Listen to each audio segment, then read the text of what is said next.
ఎంత ఆస్తున్నా, ఎంత పెద్ద చదువు చేసినా, ఎంత పెద్ద ఉద్యోగం చేసినా ఆనందం లేక అల్లాడుతున్నారు. అసలు ఆనందం ఎట్లా వస్తుంది?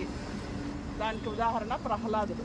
ప్రహుష్టమైన ఆహ్లాదం అంటే ఉన్నతమైన ఆనందం గలవాడు ప్రహ్లాదుడు.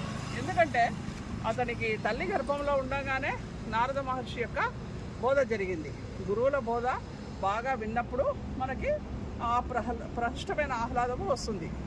ఎట్లా ఆయన అంటాడు, తండ్రి బుజ్జగించి ఆ యొక్క గురుకులాల నుంచి వచ్చినాక తొడ మీద కూర్చోబెట్టుకొని, నైనా ఏమేమి నేర్పించినారు గురువులు అంటే, చదివించి నన్ను గురువులు, చదివితే నేను సకలార్థ శాస్త్రములు, అన్ని శాస్త్రాలు చదివినాను, గురువులు బాగా నేను చదివినవి పెక్కుగలవు తండ్రి, ఎన్నో పాలిటిక్స్ అవి అన్నీ చదివిన పెక్కుగలవు తండ్రి, చదువులలో మర్మం వెళ్ళా చదివింది తండ్రి అంటాడు.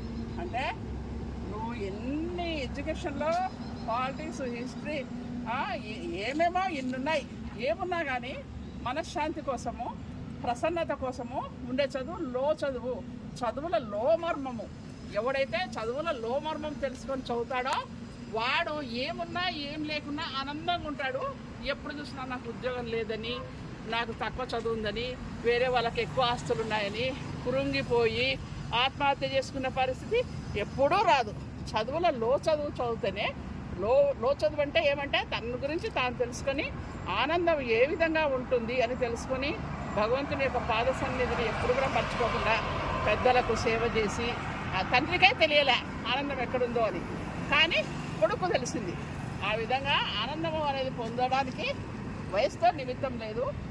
చదువులో చదువు అంటే మన గురించి మనం తెలుసుకుంటే ఆనందం అదే వస్తుంది అని ప్రహ్లాదుని చరిత్ర మనకు చెప్తుంది అని